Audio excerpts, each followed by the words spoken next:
तो अब स्टार्ट करते हैं टॉपिक आइसोटोप्स गिवन बाय सोडी। एक साइंटिस्ट थे सोडी, उसने आइसोटोप्स के बारे में बताया था। तो इसके लिखो, लिखना शुरू करो बेटा। They are the atoms of given element, they are the atoms of given element, given और same elements, they are the atoms of given and same element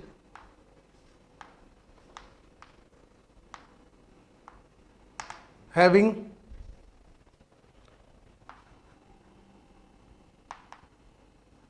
same atomic number, same atomic number but different mass number। ठीक है बेटा, तो हम इसको ऐसे बोल सकते हैं, they have same nuclear charge. इनका जो न्यूक्लियर चार्ज भी है वो भी क्या होता है, सेम होता है। न्यूक्लियर चार्ज को भी जेड से ही डिनोट करते हैं। ठीक है बेटा, but different number of neutrons, ऐसा बोल सकते हैं, they have different number of neutrons. क्या मेरी बात समझ में आ रही है भाई? किसी भी एलिमेंट को हम रिप्रेजेंट करेंगे जेड एक्स ए से करेंगे। ठीक है, जेड इसका क्या हो गया, एटॉमिक नंबर, जिसको हम क्या बोलेंगे, नंबर ऑफ प्रोटॉन या number of electron for the neutral atom. ठीक है बेटा, और ए क्या है, ए है मास नंबर। ठीक है ना, हाँ, अगर मैं नंबर ऑफ न्यूट्रॉन निकालता हूं तो क्या करूंगा, ए माइनस जेड ऐसे निकालूंगा। ठीक है, तो मैंने क्या बताया, they are the atoms of same element which have the same atomic number, यानी जेड सेम हो गया, different mass number, A different हो गया। ठीक है बेटा, जेड को हम न्यूक्लियर चार्ज भी बोलते हैं, they have same nuclear charge. जब ए डिफरेंट हो गया तो भाई साहब ए माइनस जेड भी क्या होगा, डिफरेंट होगा। जब ए माइनस जेड डिफरेंट होगा यानी नंबर ऑफ न्यूट्रॉन डिफरेंट होंगे। ठीक है ना, एग्जाम्पल इसका, हाइड्रोजन के 3 आइसोटॉप्स होते हैं, कौन कौन से, 1H1, 1S2, 1S3। ठीक है ना, इसको क्या बोलते हैं हम, प्रोटियम। इसका नाम क्या होता है, ड्यूटीरियम, और इसका नाम क्या होता है, ट्राइटियम। हाँ, रेडियो एक्टिविटी में यूज होता है। ड्यूटेरियम हैवी वाटर में यूज होता है, heavy water, heavy water, deuterium, D D deuterium है ना।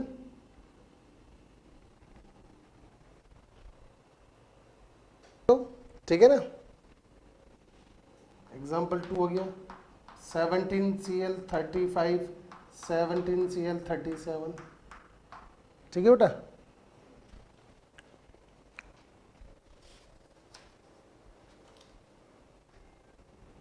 नोट बना के लिखो।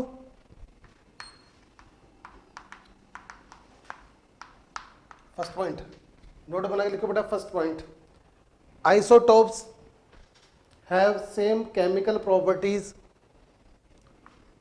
Isotopes have same chemical properties but different physical property।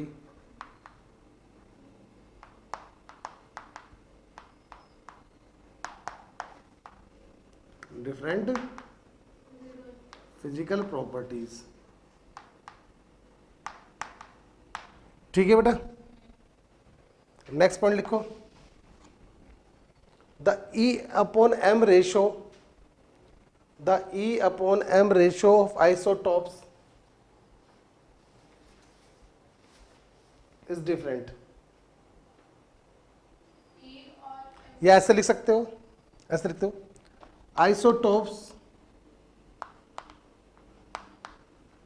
Do not have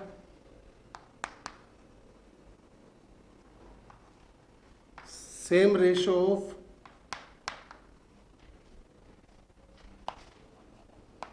E upon M. इसको क्या बोलते हैं हम? स्पेसिफिक चार्ज भी बोलते हैं। क्यों नहीं होता सेम? क्योंकि सबका मास डिफरेंट होता है, मास वेरी करता है, ठीक है ना।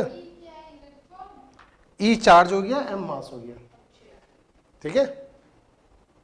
चार्ज अपन मास रेशियो भी बोलते हैं।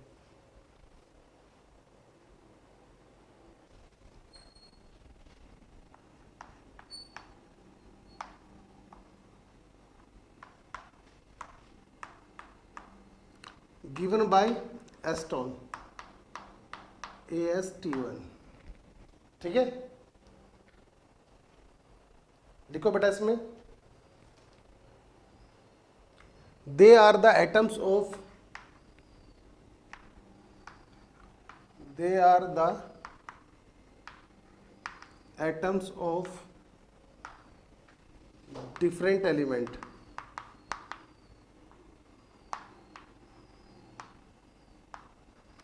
having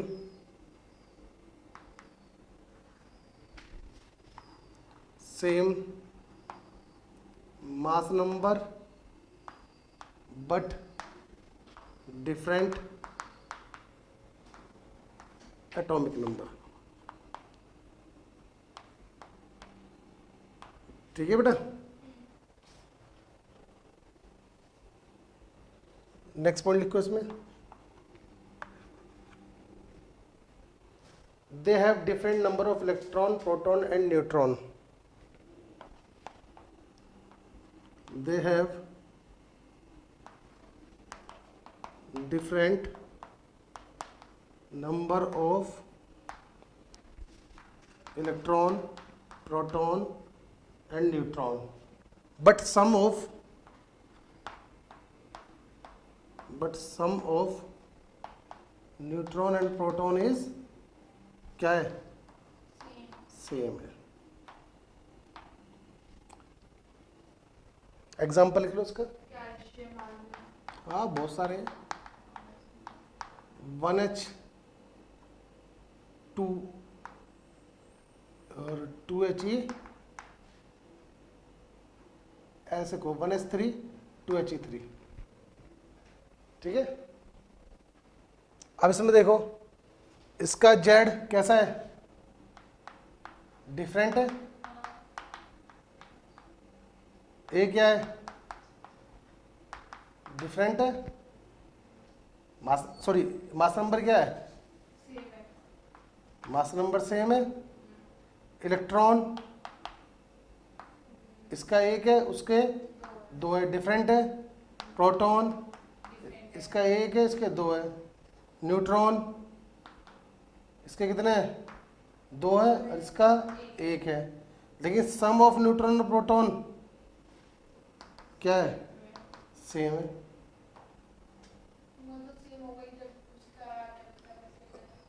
मास नंबर, अगर मास नंबर सेम है तो sum of neutron proton same होगा। नोट कर लो। Very good. नोट बना के लिखो, isobar do not have same physical and chemical property।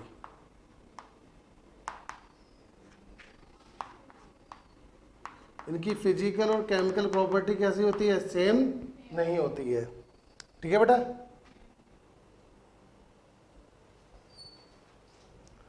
दूसरा पॉइंट लिख लो, they do not have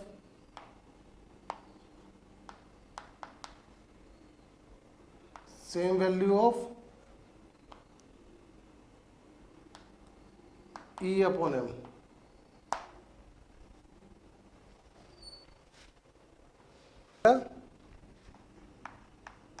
iso डाइफर्स, PHERS, ठीक है। इसमें लिखो they are the atoms of different element, they are the atoms of different element which have the same difference of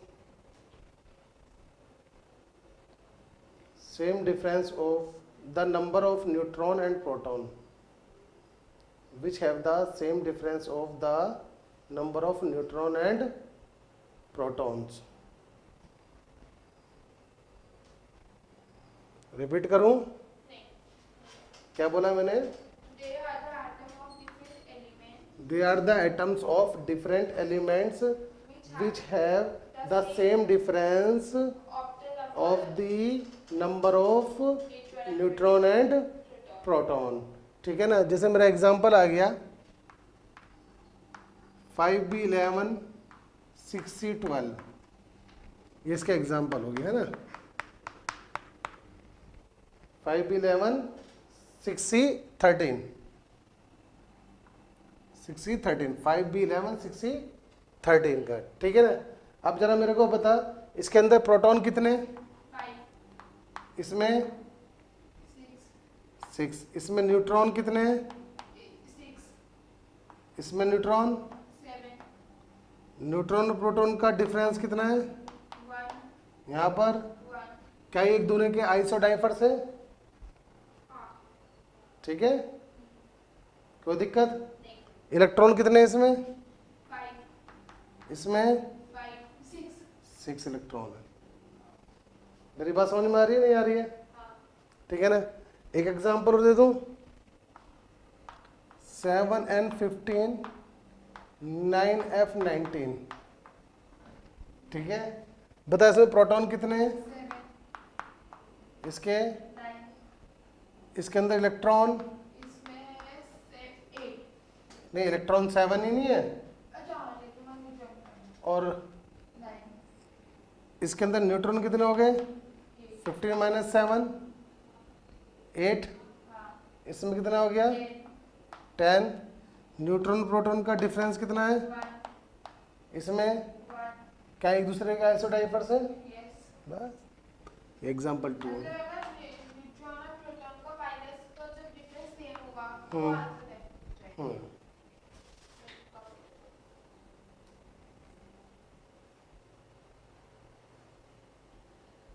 isotones,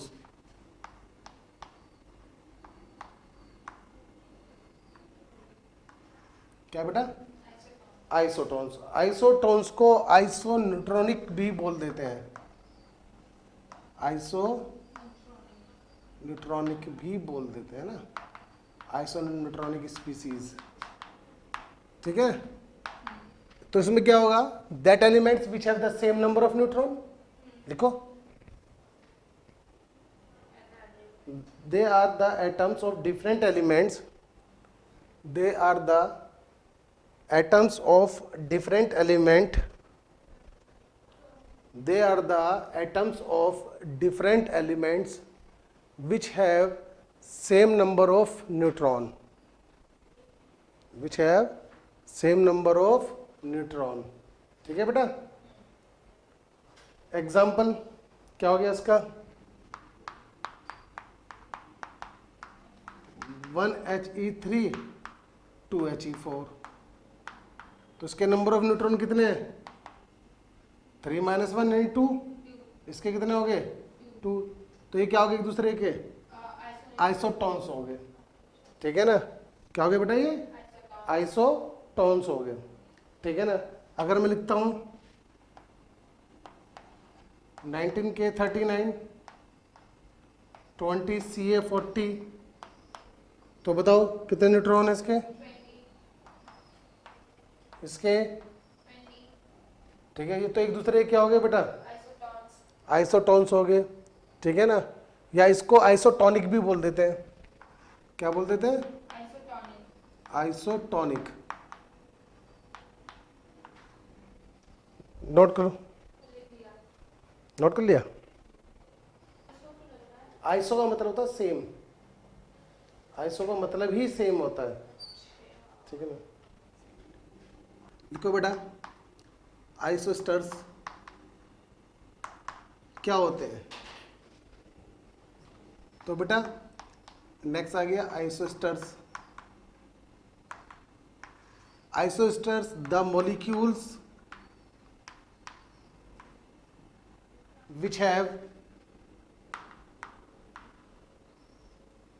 same number of atom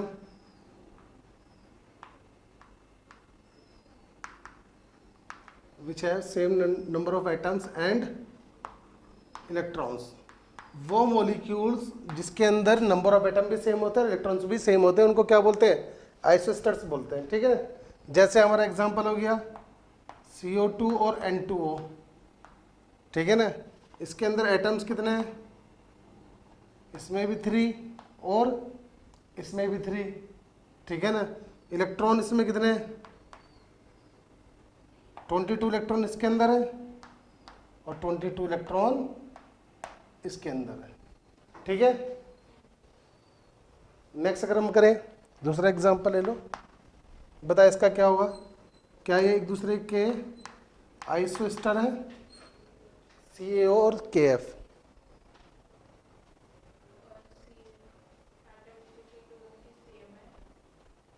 इसके अंदर atoms कितने हैं, electrons कितने हैं, इसके अंदर भी 28 और इसमें भी 28, ठीक है। मेरी बात समझ में आ गई, कोई दिक्कत यहाँ तक, पक्का। चल नेक्स्ट करके बता मेरे को। OF2 और HClO क्या ये है आइसोस्टर्स, क्यों, एटम, अरे क्यों एटोमिसिटी, एटम कितने हैं इसमें, क्यों 2 क्यों है, एक ऑक्सीजन का 2 फ्लोरीन के 3 नहीं है, इसमें भी 3 है। और इलेक्ट्रॉन, चल इलेक्ट्रॉन से निकाल के बता कितने हैं।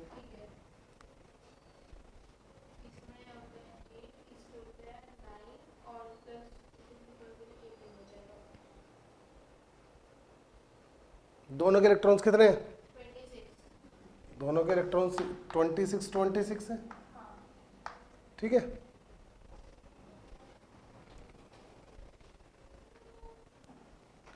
बता दूं, लिखो बेटा, आइसो इलेक्ट्रॉनिक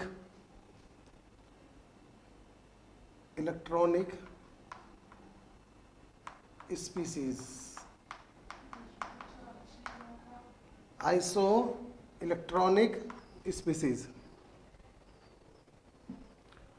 लिखो इसमें। दे आर द एटम्स, या तो चाहे एटम हो या मॉलिक्यूल्स हो, they are the atoms, molecules और आयंस, कुछ भी हो सकता है ना। Which have the electron which have the same number of electron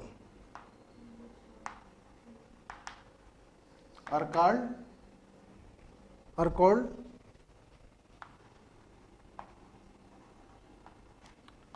iso electronic species, ठीक है बेटा। मतलब ऐसे कि एक एटम और एक मॉलिक्यूल, कोई मतलब दोनों एटम होने चाहिए, दो आयंस हो या कुछ भी हो, मतलब अच्छा ऐसे उसके नंबर ऑफ इलेक्ट्रॉन सेम होने चाहिए। मतलब दो ही आयंस ऐसे नहीं हो सकता कि एक एटम एक मॉलिक्यूल दोनों के एक एटम एक आयंस हो सकता है, एक एटम और मॉलिक्यूल्स हो सकता है, 2 एटम्स हो सकते हैं, 2 आयंस हो सकते हैं, कुछ भी हो सकता है, मतलब है ना। जैसे एग्जांपल ले लेते हैं, Cl नेगेटिव और Ar क्या इलेक्ट्रॉनिक है, भाई इसके 70 एटॉमिक नंबर होता है, नंबर ऑफ प्रोटॉन 17 होता है, लेकिन एक इसने ले लिया तो इलेक्ट्रॉन कितने हो गए इसके 18, और आर्गन के भी 18 होते हैं। क्या मेरी बात समझ में आ रही है? ठीक है ना। H2O और NH3 बताओ होते हैं या नहीं होते? BF3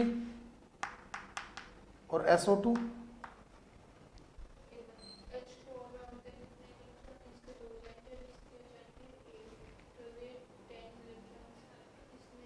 नंबर ऑफ इलेक्ट्रॉन दोनों में कितने हैं? 10 है।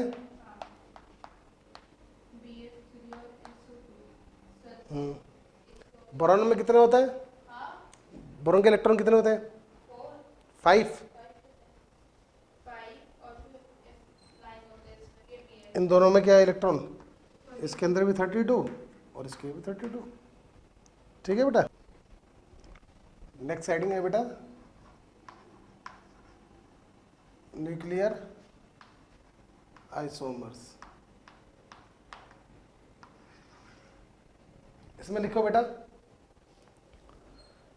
Nuclear isomers are the atoms, nuclear isomers are the atoms with the same atomic number,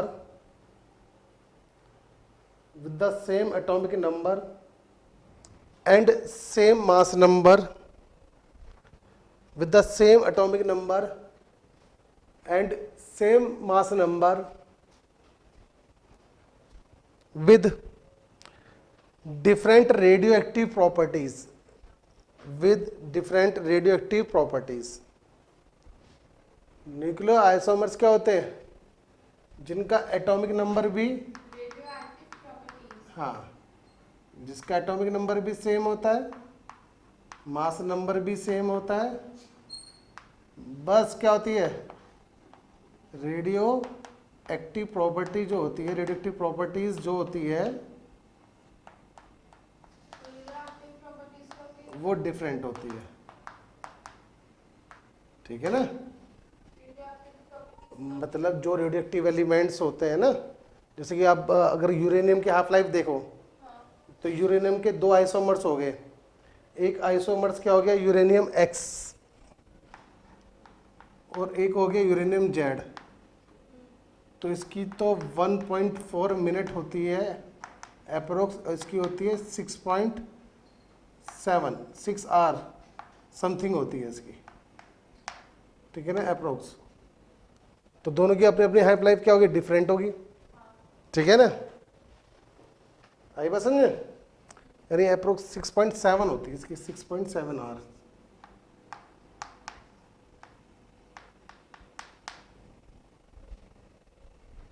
half life.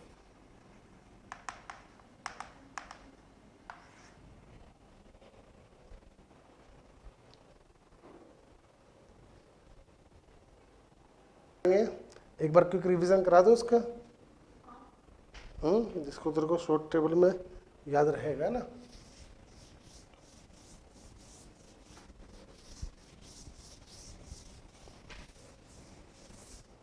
ठीक है। 4 तो याद रखने ही रखने हैं। कौन कौन से? आइसोटोप्स,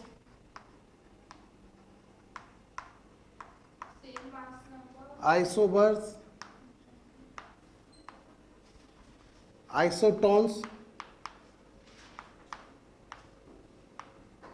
और क्या आइसो इलेक्ट्रॉनिक्स। ये आपको 4 तो याद रखने ही है हर हालत में। ठीक है ना। आइसोटोप्स क्या होता है? जिसका मास नंबर डिफरेंट और एटॉमिक नंबर, और A माइनस जेड भी क्या होगा इसका? ठीक है। आइसोबार क्या होते हैं? जिसका मास नंबर, एटॉमिक नंबर और A माइनस जेड भी क्या होगा इसका? नंबर ऑफ न्यूट्रॉन भी। इसके अंदर क्या होगा? नंबर ऑफ न्यूट्रॉन यानी A माइनस जेड क्या होगा? सेम होगा, यानी नंबर ऑफ न्यूट्रॉन, ठीक है ना। इसके अंदर क्या होंगे, आइसोइलेक्ट्रॉनिक्स नंबर ऑफ इलेक्ट्रॉन सेम होंगे। सेम होंगे। तो ये चीज़ आपको हमेशा याद रखनी है, ठीक है ना, याद रहेगी। कुछ आप बना लो एक बार, है ना।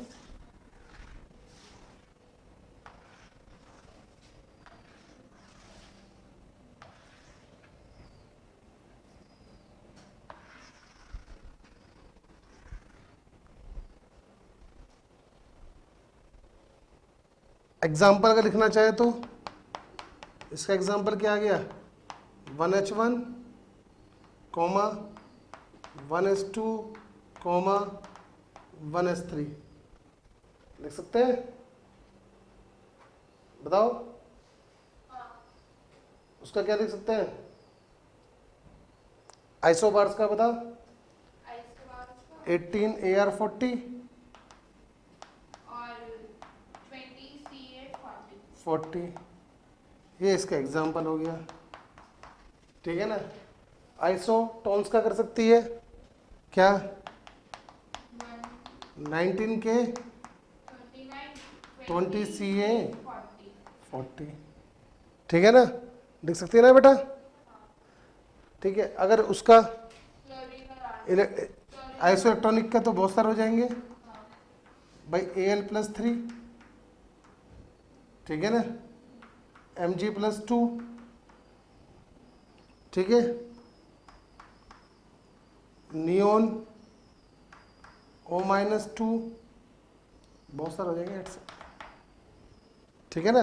देख ले इसके कितने हो गए, 10 इलेक्ट्रॉन, यहाँ भी 10, यहाँ भी 10, यहाँ भी 10, ठीक है। हेडिंग लिखो बेटा, dual nature of light, dual nature of light. Dual का मतलब क्या हो गया, दो, लाइट की दो नेचर होती है, ठीक है ना। कौन कौन सी होती है, दो नेचर, एक तो होती है वेव नेचर, और दूसरी कौन सी होती है बेटा, particles nature. Particle nature. Wave nature मतलब कैसा प्रोसेस होता है, कॉन्टिन्यूस प्रोसेस,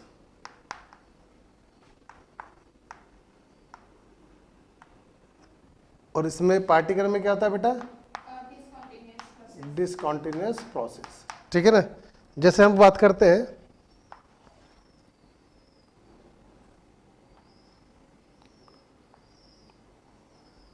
ये मैंने कोई 8 मीटर की हाइट ली, ठीक है, यहां से मैंने किसी बॉल को छोड़ा, तो कैसे जाएगी वो, इंक्लाइन प्लेन है, एकदम से जाएगी, ठीक है ना, यानी कंटिन्यूस प्रोसेस होगा।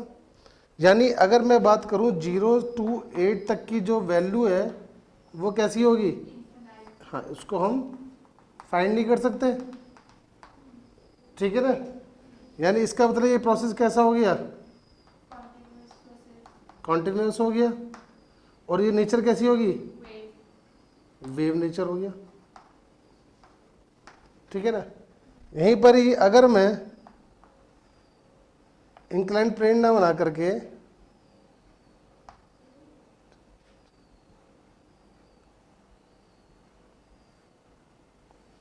इस तरह से बना देता हूँ, लेटर लाइक, ठीक है, ये मेरा कितना हो गया, 8 6 4 2 0, ठीक है ना। यानी हर वैल्यू इसकी क्या है, यहाँ मैंने बोल यहाँ से डालना शुरू करो, यहाँ पर 8 है, यहाँ पर 6 पर आ गया, यहाँ 4 पर आ गया, तो ये कैसा प्रोसेस हो गया, ये प्रोसेस कैसा है, डिसकॉन्टिन्यूस।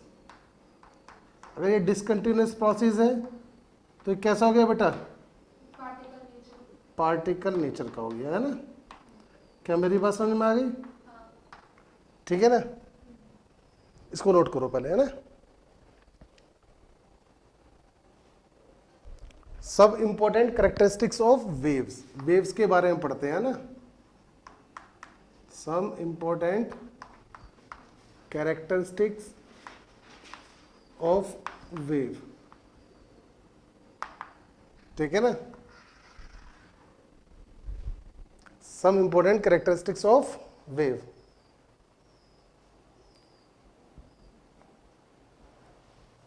सुनो, वेव बेटा कैसे दिखाई देती है? इस तरह चलती है, ठीक है। एक और बात है,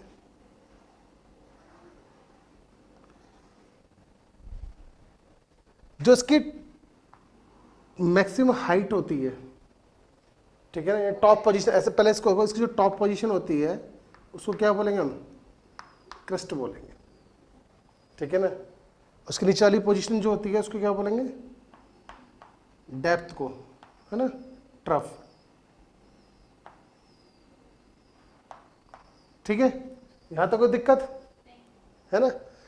किसी भी क्रस्ट की मैक्सिमम जो हाइट होगी या ट्रफ की मैक्सिमम डेप्थ होगी वो क्या होगी बेटा? एम्पलीट्यूड होगी। उसको क्या बोलते हैं हम? एम्पलीट्यूड बोलते हैं, ठीक है ना। या किन्हीं दो क्रस्ट की बीच की डिस्टेंस या किन्हीं दो ट्रफ के बीच की डिस्टेंस को हम वेवलेंथ बोलते हैं, लैम्डा, ठीक है ना। कॉन्जुगेटिव, जो एक के साथ एक हो, है ना। क्या मेरी बात समझ में आ गई? ये डायग्राम बनाओ पहले, फिर 1 बाय 1 लिखो, देखो डिटेल में, है ना। पहला हैंड डालो वेवलेंथ। क्या लिखो बेटा? Wavelength.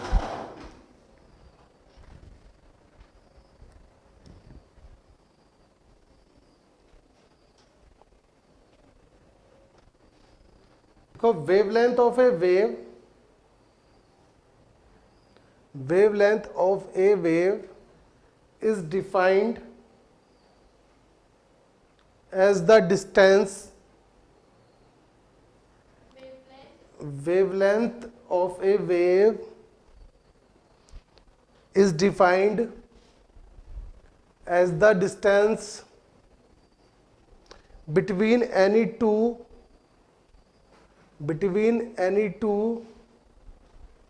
conjugative crust or trough, conjugative crusts or troughs, and it is represented by lambda, and it is represented by lambda,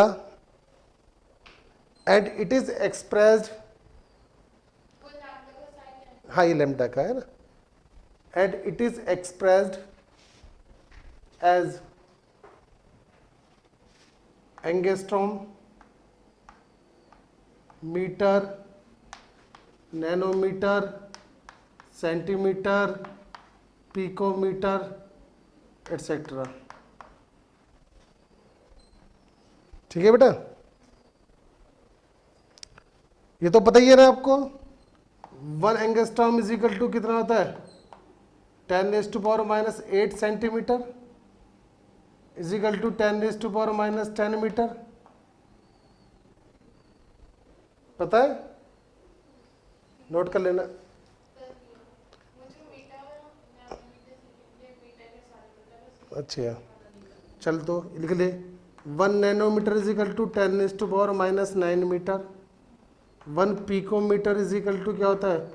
10⁻⁻, AB से जो वो क्या लिखा है वो ए को क्या बोलते हैं? है बेटा, ए वाले को क्या बोलते हैं? एंगस्ट्रॉम। स्ट्रॉन्ग हाँ जो है वो एक मतलब इन्हीं की तरह वैल्यू है क्या है? हाँ, यूनिट है। 1 एंगस्ट्रॉम इज इक्वल टू क्या होता है? 10⁻⁸ सेंटीमीटर या 10⁻10 मीटर।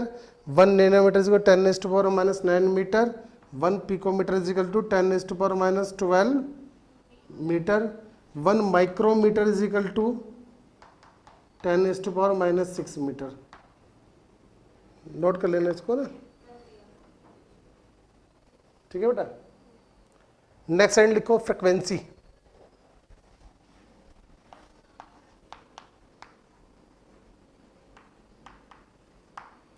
फ्रिक्वेंसी को न्यू से डिनोट करते हैं। जैसे वी होता है ना, इस तरह से न्यू बनता है ना। फ्रिक्वेंसी को न्यू से डिनोट करते हैं, ठीक है। लिखो नेक्स्ट, क्या बोला था मैंने, फ्रिक्वेंसी, ठीक है ना। फ्रिक्वेंसी को न्यू से डिनोट करते हैं, न्यू बोलते हैं। देखो it is denoted by new.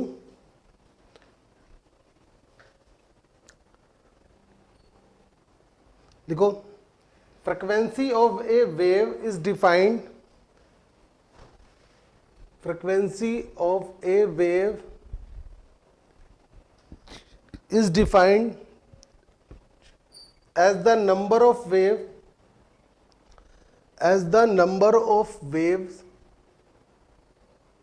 passing through a point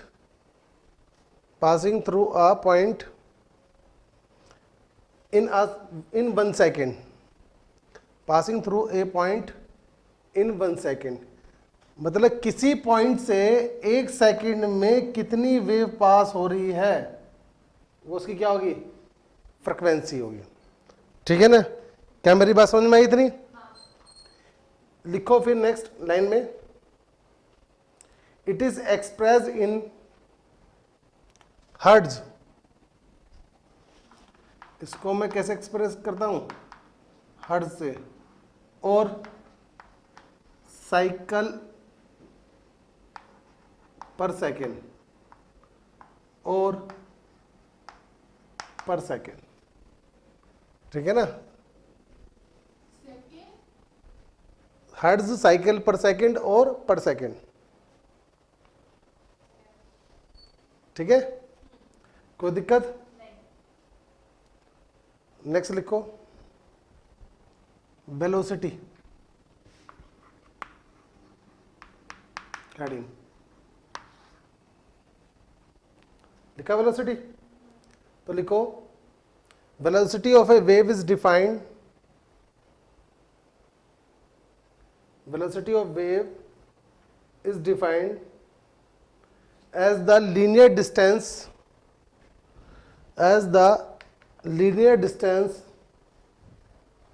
traveled by the wave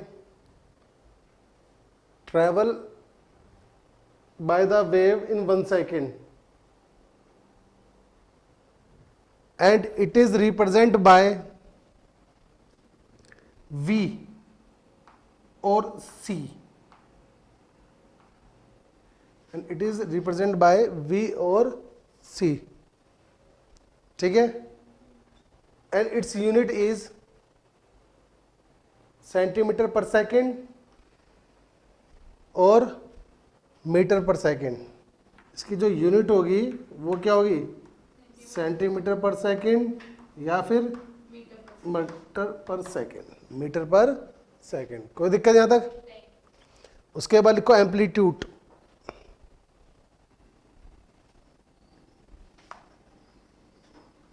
amplitude, amplitude क्या होता है, इसको डिनोटेड बाय ए से डिनोट करते हैं हम इसको। नेक्स्ट लाइन में एम्पलीट्यूड ऑफ ए वेव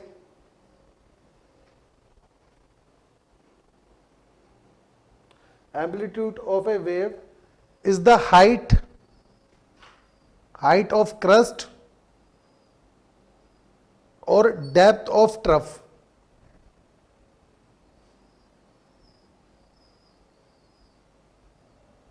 समझ में आया बात बेटा?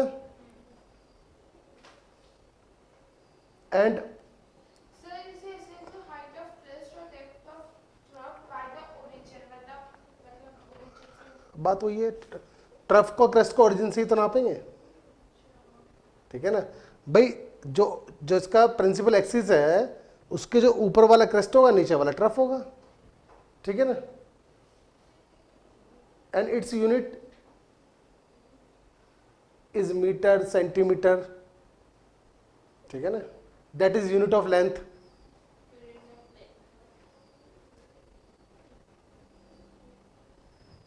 धीरे बेटा। अब लिखो wave number,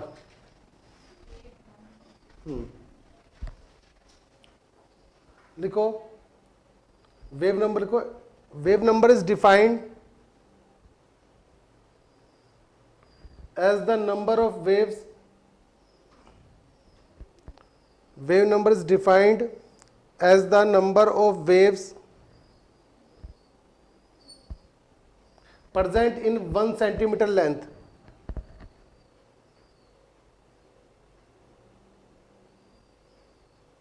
Present in 1 centimeter length, and it will be equal to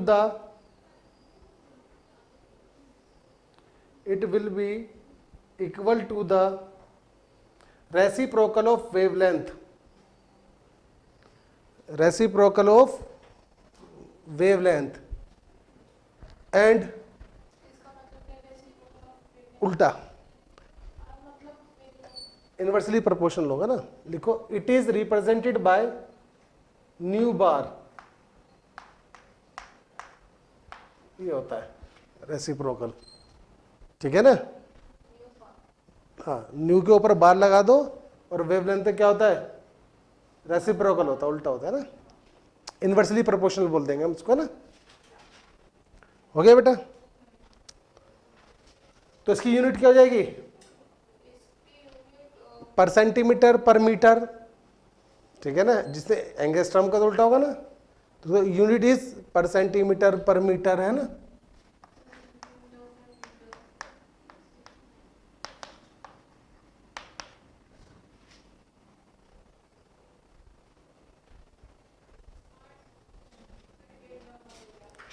फिर लिखो relationship between velocity, wavelength and frequency of a wave.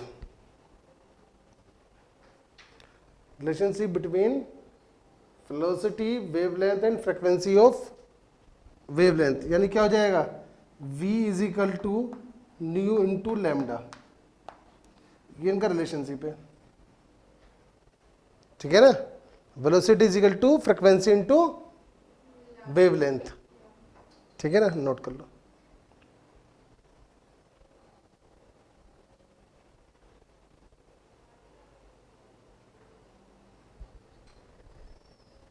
And लिखो order of wavelength in electromagnetic spectrum.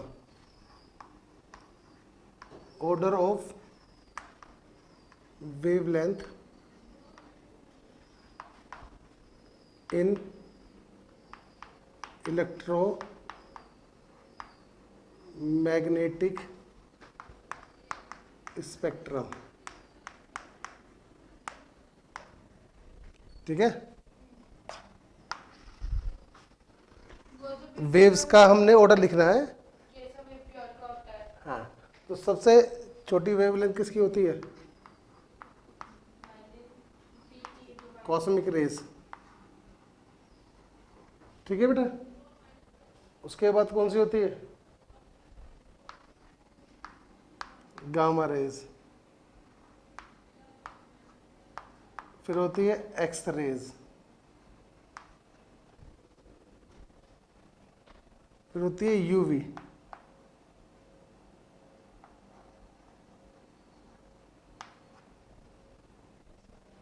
फिर होती है विजिबल.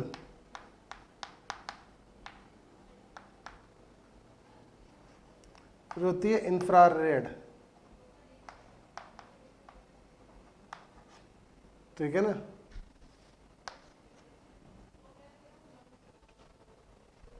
फिर होती है रेडियो वेव.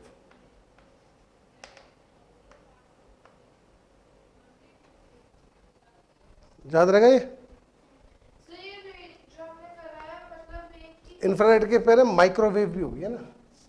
फिर होगी माइक्रोवेव. ये तो उन्हें भूल गया. जो हमने ये हाँ. waves को लिखा है वो मतलब कि किसकी सबसे ज्यादा है और फिर हाँ, वेवलेंथ का ऑर्डर है बेटा इनका. ये डिसेंडिंग टू असेंडिंग है, असेंडिंग टू डिसेंडिंग है.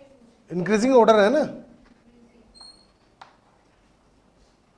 फिर आएगा रेडियो वेव्स.